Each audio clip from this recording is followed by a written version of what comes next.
Let's start with a question, and this question comes up more and more regularly, especially in the last couple months, or let's say even the last year, which is especially about bigger companies, especially about global acting companies. And it's the question about the privacy strategy, the privacy challenges, and the reaction or the challenges that global companies have on that. And the big question for the beginning is, are you approaching in your company a proactive or a reactive privacy strategy? And we will go through a discussion about what this is, what this means, what the challenges are, and even what benefits could this proactive privacy strategy or this proactive approach in the end have. Our topic for today, privacy challenges for global companies.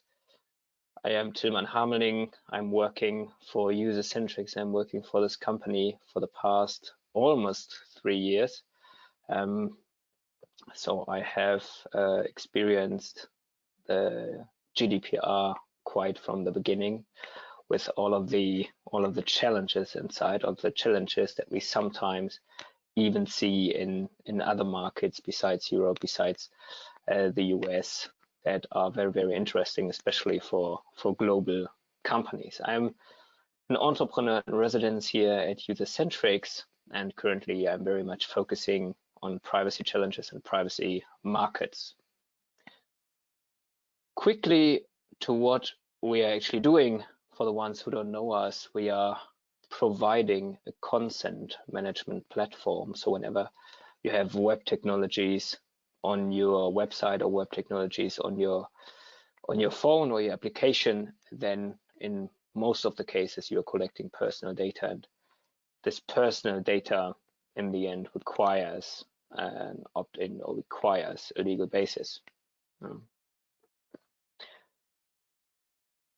Meaning, when a user visits your website, then that user has the possibility to say, yes, take my data, or no, do not take my data.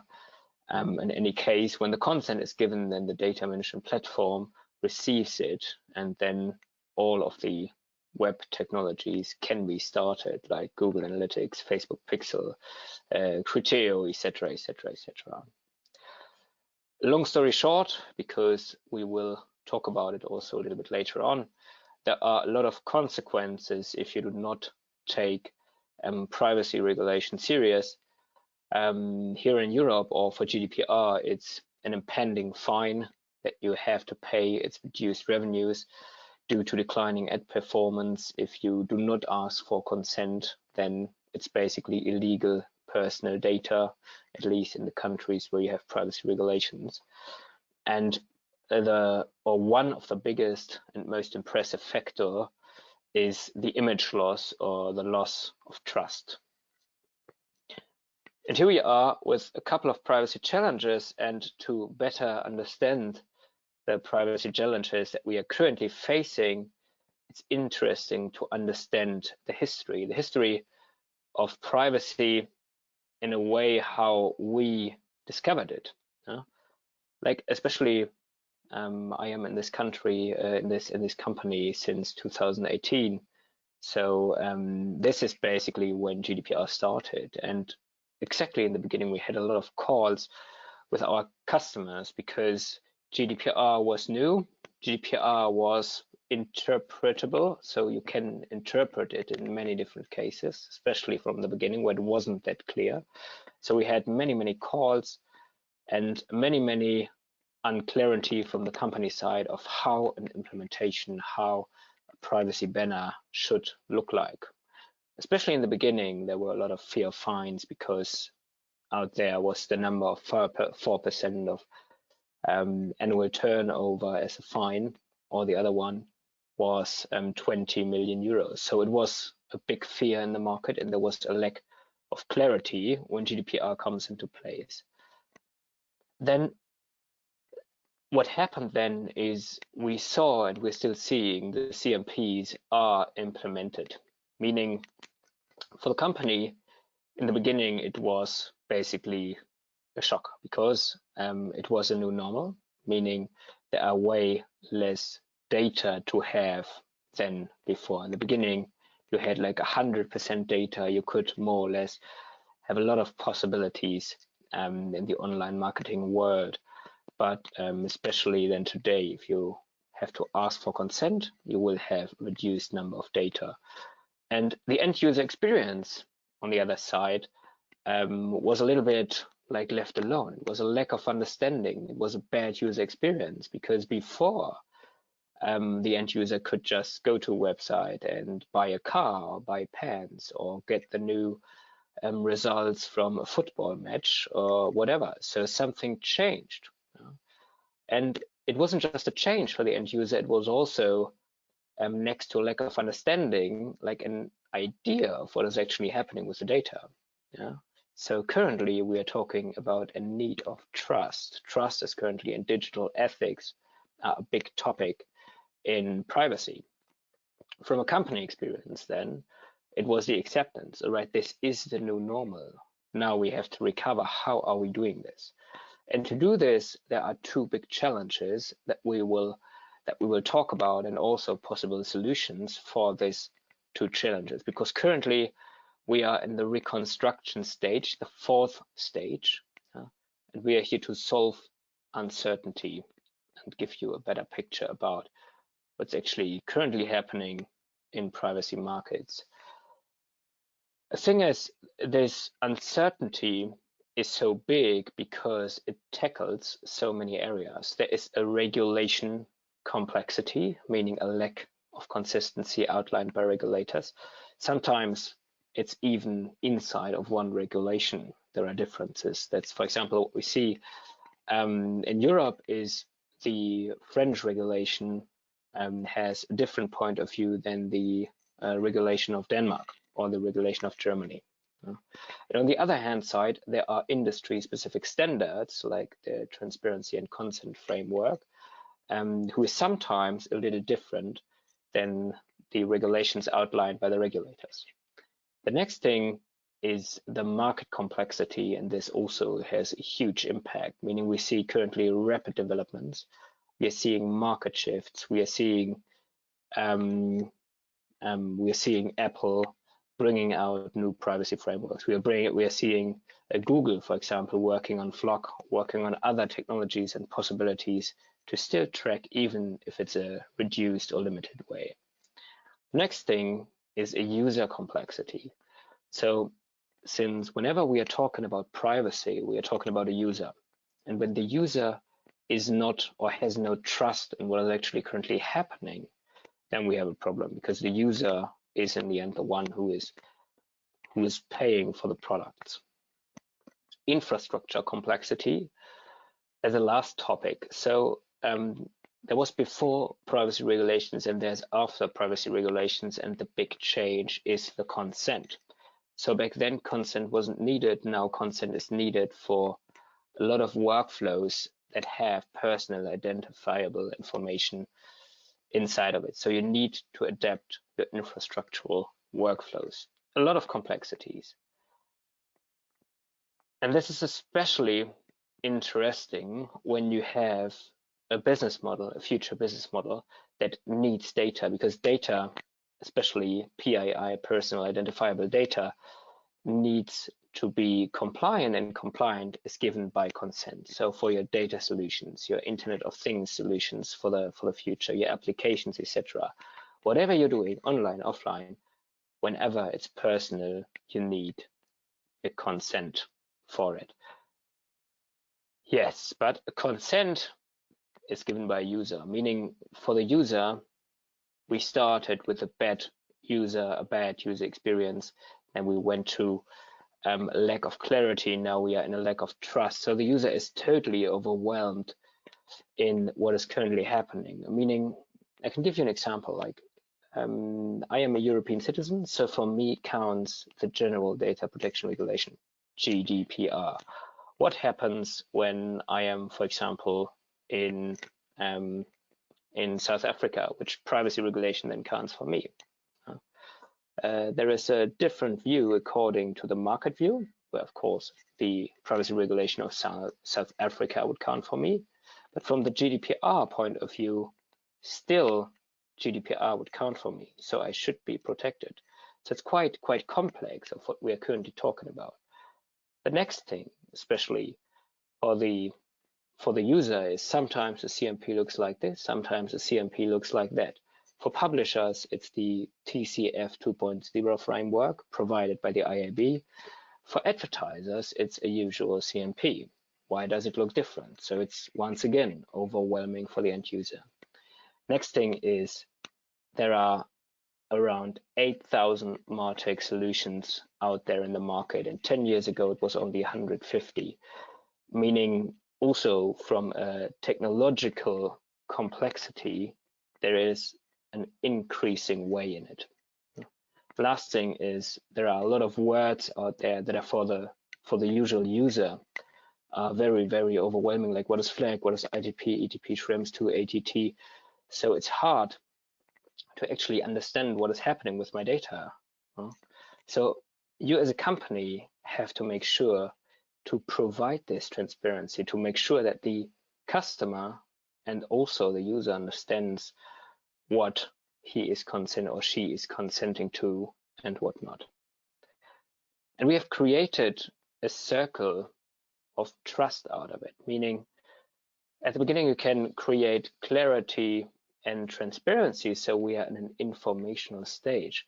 The user has then the option to control. We are in the control stage. So when the user understands everything and it's clear and it's fine and it's good and I trust, etc., then it's good. Then the user probably say, yes, take my data. But on the other hand side, when there is no clarity, no transparency, not really an understanding what's actually happening, then the user probably wants to say no. And here we are coming to the third stage, which is basically the business-related stage. When there is clarity and transparency, when there is control, then it will also function with the business. Then the user is into accepting, doing business with you, etc., and will not stop doing business, will not uninstall your application, like a couple of papers that you see down there in the source, like McKinsey, Deloitte, and SODP on Forrester, like they mentioned. So meaning whenever the user is thinking that something is not right here, that something bad is happening, then the user will probably stop doing business with you. The worst thing or the best thing is the referral stage. Then the user goes to neighbor and either say, yes, that's a great company, they are taking care of me and my data, brilliant.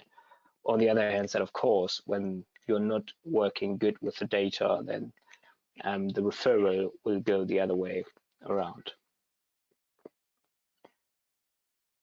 And this leads us to two big challenges for companies, which is on the one hand side, the data challenge, means in the end, how do I get data for my business? How can I fulfill my future goals? How can I make sure to secure future revenue streams based on my data? And on the other hand side, it's the user trust challenge, meaning how can I secure users' trust and how can I also avoid fights? Because whenever a user trusts you, it's very unlikely that the same user will find you. And now we are coming to the point to say when you should reconsider a proactive privacy strategy and why you should do this. And the definition is there is a proactive approach and there's a reactive approach. And the proactive approach basically means focus on trust, focus on the user, question your own data strategy, and why things like this could make sense is what we will talk about on the next slide. But before, the reactive strategy is the other way around, meaning we are waiting until the privacy regulation comes into place, and then we act. We're acting not before, we are waiting until something happens, and when something happens, we will provide a privacy solution. And this is something, or the sentence where it's actually leading to, is something that I've heard a couple of weeks ago from a privacy analyst, and it was basically you can hire lawyers against fines, but you cannot buy trust against customers churn. So when a customer churn, you cannot buy this customer again. Now, when he once lost trust, then it's hard to bring it back. It's quite expensive to bring trust back. And why it's so good to reconsider a proactive global privacy approach is one thing. So with GDPR, we started in 2018, CCPA January 2020 in the US. South Africa, July 2021. China wants to start in November 2021, so also quite soon. You basically see my point. It is that time after time, all major markets will face privacy regulation in the coming years. Most of them already have. There is like no bigger country where currently no discussions about privacy regulations. Up there's a sentence by Gartner, by 2024, more than 80% of organizations worldwide will face modern privacy and data protection requirements. You have to do it anyways. Only question is, when do you want to start?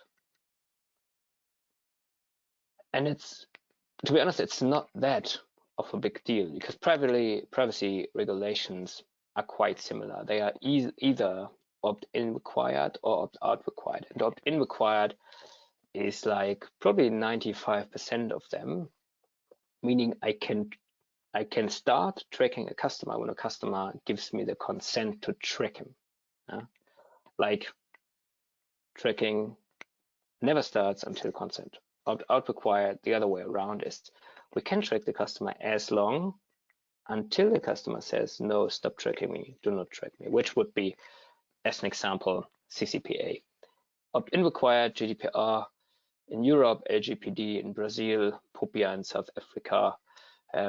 Also in China, we will see an opt-in required solution, in India also. So most of the major markets are having an opt-in required solution. And that, especially this clarity and transparency, is kind of a big deal. It's also something that we have found in a couple of articles. You might remember the circle of trust, a couple of slides again, where it started with clarity and transparency, going to control, impact on your data and your revenues, and then heading over to the referral stage. And those are basically the articles behind it, saying like it makes truly sense to think about providing clarity and transparency because the user actually wants it. I give you an example: concerned, confused, and feeling lack of control over their personal information, already in 2019. Here, McKinsey, 71% of respondents said they would stop doing business with the company if it gave away sensitive data without permission. And all of those articles are going to the same direction. The user wants clarity and transparency. When you provide it, better for you, because when you don't provide it, you might have a problem with your future data strategy. And there is one example that already tries this global approach, and this is Microsoft. So Microsoft has a trust center and tries with it the proactive strategy, talking about you control your data, we are transparent about where data is located and how it's used. We secure data, we defend your data. And this is independent from a regulation or a country. So this is a proactive approach. That is basically a good example of how you could do it. But next to trust and the other topic of there are regulations around the world, there's also a really, really important thing, which is the data challenge. So, of course, it's always easy to say, be trustworthy, be compliant, be transparent, etc., when we do not focus also on the data challenge. And the data challenge is talking about consents or opt-ins, but also on further options that we will quickly go into detail. One thing, and trust me, I really know that, is that the highest costs of data privacy regulations are basically not compliance ones, but online marketing ones. Meaning, when you do not have data, you have a problem.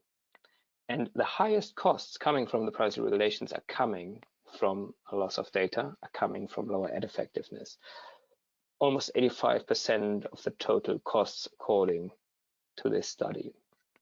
And it's something that we were like all over the time very much hearing from our customers, meaning the biggest driver for online marketing is the consent rate, meaning the user once again comes to your website, is asked for consent, and then you can start analytics, remarketing, retargeting, conversion optimization. So all your technology stack. No consent, not the same amount of data. In the beginning, especially in the beginning of GDPR, it was almost like just what you can see up here. So meaning consent or no consent means data or no data. But currently, when you remember one of the big complexities in the market, there was the market complexity. And the market complexity is basically the big tech players in the market like Google, like Criteo, for example, who are working on technologies to still identify the user and do no consent tracking. Now, how can I still track the user without consent? How can I still track the user in a compliant way? But let's start first with the consent rate. So one thing that is actually quite interesting, besides that the average consent rate across industries is around 72%, is that there was a paper of McKinsey who were asking consumers about industries that they trust. And the interesting thing is a couple of those industries that are trustworthy are also having high opt-in rates, meaning, for example, finance and insurance. They are trusted that they are really working in a good manner, or in a good way with your data. Same counts for healthcare. On the other hand side, what was an industry that was not that trusted was, for example, the entertainment industry. Something that you also can see here in our data, but all over, they are kind of close together, the industries. Yeah, so everything is going inside of those 72%. What are the influences of consent rate? And of course, a big deal is, and probably always will be, the market. So the market, meaning the industry, the business model, advertiser, publisher, the country we are talking in. Sometimes they are more privacy focused, sometimes they are less privacy focused. The device, are you saying yes on a mobile phone? Are you saying yes on a tablet or on your personal computer? But also the timing. I give an example. We have made some research last year. We have checked our data last year at Black Friday, and we've seen there that on Black Friday, the consent rates were a little bit higher on this time frame. Trust, the next big topic. We were already talking about it.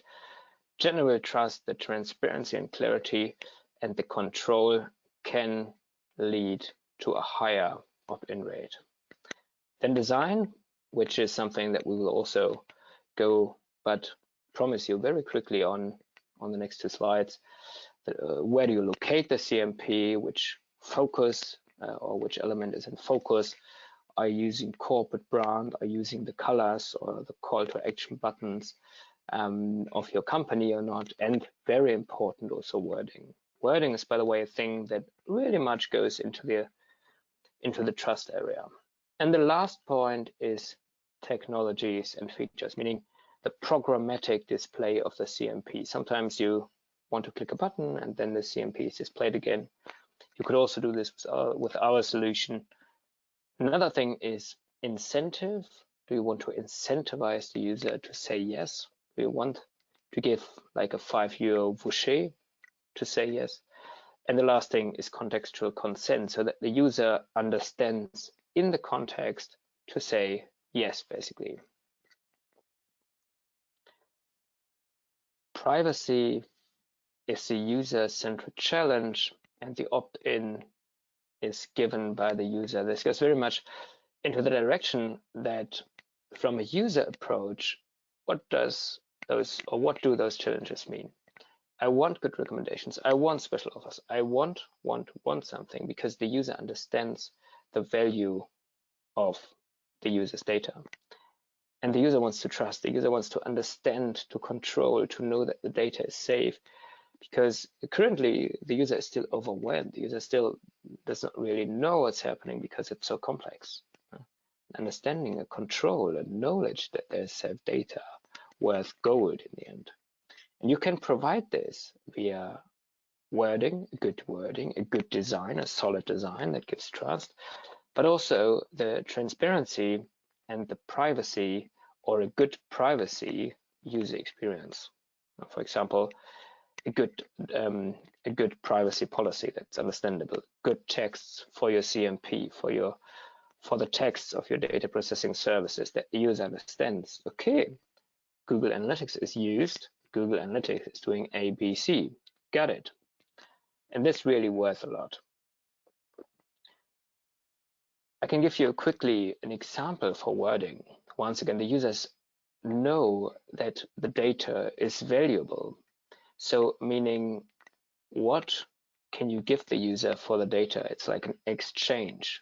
It's like value for data. So we protect your privacy, it's protection, and use it for your advantage. What is the advantage against what is privacy for the user? Tailor the site for you. We want to provide better offers. We collect data for content that is relevant for you. So really address the relevance of the service that you offer for a consent. Next to that, a design topic, also quite quickly. Basically, we've just tested the bottom banner against the centered banner. And when the privacy banner or the privacy solution is more active inside of the view of the customer, it's more likely that the customer will opt in then. To end this, talking about opt-in rates, it's quite important to say there is for almost no company a golden way, because the KPIs of companies are different. Some really need an opt-in, so they should design another solution than companies who are more focusing on the bounce rate, for example. This being said, there are things that have high impact and are taking low effort to implement and also to test, which is the location of the banner. Do we use a bottom banner or a centered banner? Should we hide the background? Should we darken it? Should we blur it a little bit? We have seen a huge added value there, but it could have a high impact, especially because it's also interacting with the bounce rate of your customers. Next thing, and that's it's more tricky in the way we're testing it, or more tricky in the way of implementation, but it's not negatively affecting the bounce rate, meaning it's good to implement corporate identity. It's good to use a specific beneficial wording, always good.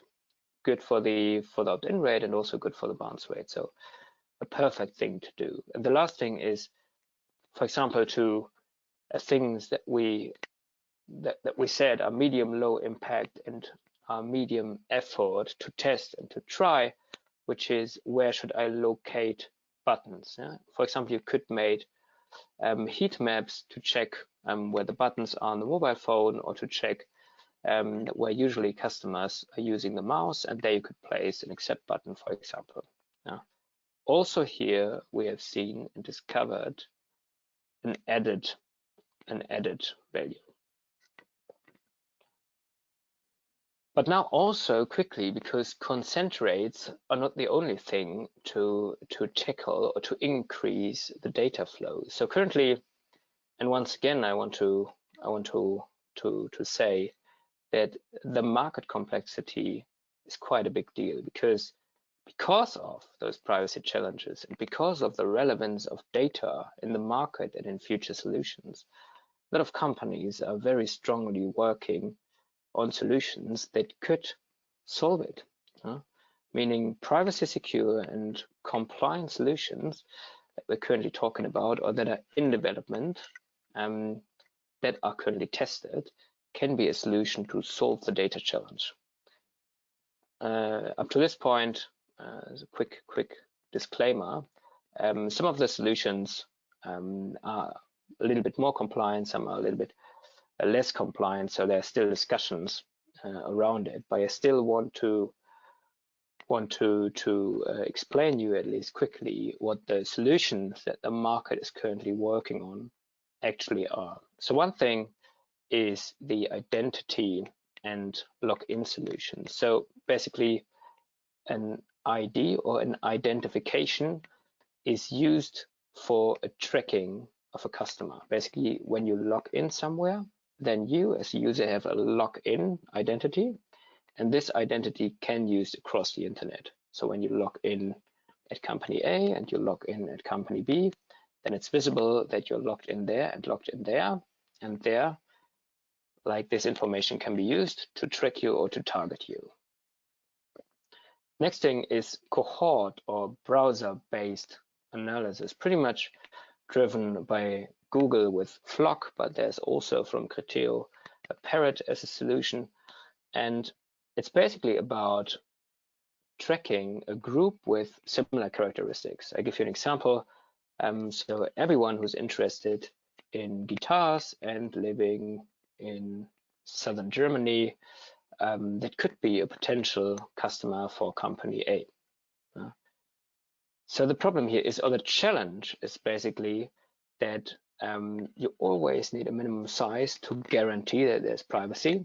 Otherwise, since we're talking about privacy here, it's hard, but the minimum size needs to be there. And on the other side, you still need to be precise enough to generate actually tracking or to do actually tracking. So it's always a thin line, like how many people do I bring together against, can I still do an individual tracking of them, or good, valuable, accurate tracking. Next thing is light tracking solutions. Probably most of you have heard about the Google Consent Mode, which is basically a Google tracking that is anonymized or has a reduced data flow. So a couple of data is taken out of the personal identifiable information, and therefore you can still forward it. Next thing is server-side tracking. There is Matomo, a player, doing that when you do in-house tracking or using first-party data that we'll also talk about later. This is a way how you can do it. One thing that was a couple of years before, also in discussion, was contextual tracking, which is basically targeting in the context. And I've also written an example down here when someone is reading an article about tennis, that someone might also be interested in sportswear, for example. So it's actually quite easy. When someone wants to eat at restaurant A, then probably because others also eating in this restaurant are also interested in ABC. It's easy to do because it's kind of obvious when someone is reading that someone is probably interested in that. But, again, just because someone is reading something that does not necessarily mean that this person is interested in it. It could also be because everyone else is talking about it, so I read an article about it. Yeah, but usually it's not my thing. Next thing is generalization of target groups, also a topic that we already see in the cohorts.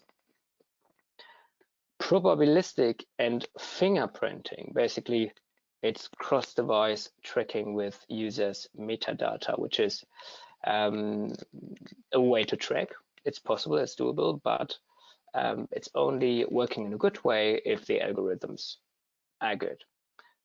And the last thing that we're talking about is first-party data solutions, and basically any kind of information collected directly from your audience and customer base. And in here, you already might see a problem, but on the other hand side, a good thing. So the good thing is this makes it really relevant because we are exactly talking about your customers, and probably your customers knows best what they want. So if you aggregate them, if you have a good number of consistent data, then it's a perfect way to track. But the disadvantage is this more likely works when you actually have a big audience. Yeah? So sometimes, especially in a couple of cases, it's hard if you do not really have access to your customers. So if there is like a player in between, which makes it hard to actually track your customers. But besides that, first-party data solutions is a very interesting way and a very compliant way to track in the future, and probably also from the view of Usercentrics, one of the solutions that will be very, very interesting for the future.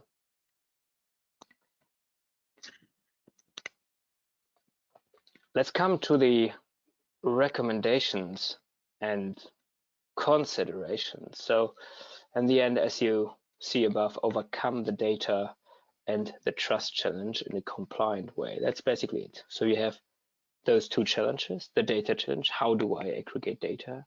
And the trust challenge, how can I generate a good enough trust? And the first thing is consider a global privacy strategy. If you do not want to go live globally, that's fine, that's okay. But at least consider it. Have it in your brain somewhere, keep it there, and then think about it. So the major markets will be having privacy regulations. Most of them already have. We are living in a globalized world, so citizens across the globe will have privacy rights at one point, probably everywhere. Just give it a couple of years. Next thing is question your current data strategy. So which data do you need to reach your goals? Do you actually need that much data? Is a little data scarcity maybe better? How secure is your data? Do you really need that data? What is the return on investment on your data? So a couple of questions that you should ask to question the strategy behind it. And the last thing is generate compliant data. So we have shown you a couple of ways to do that, using a consent mode, using first-party data. There are also a couple of other possibilities, mostly driven by bigger tech players. But when you're using those technologies, you can handle both the privacy challenge, but also the trust challenge.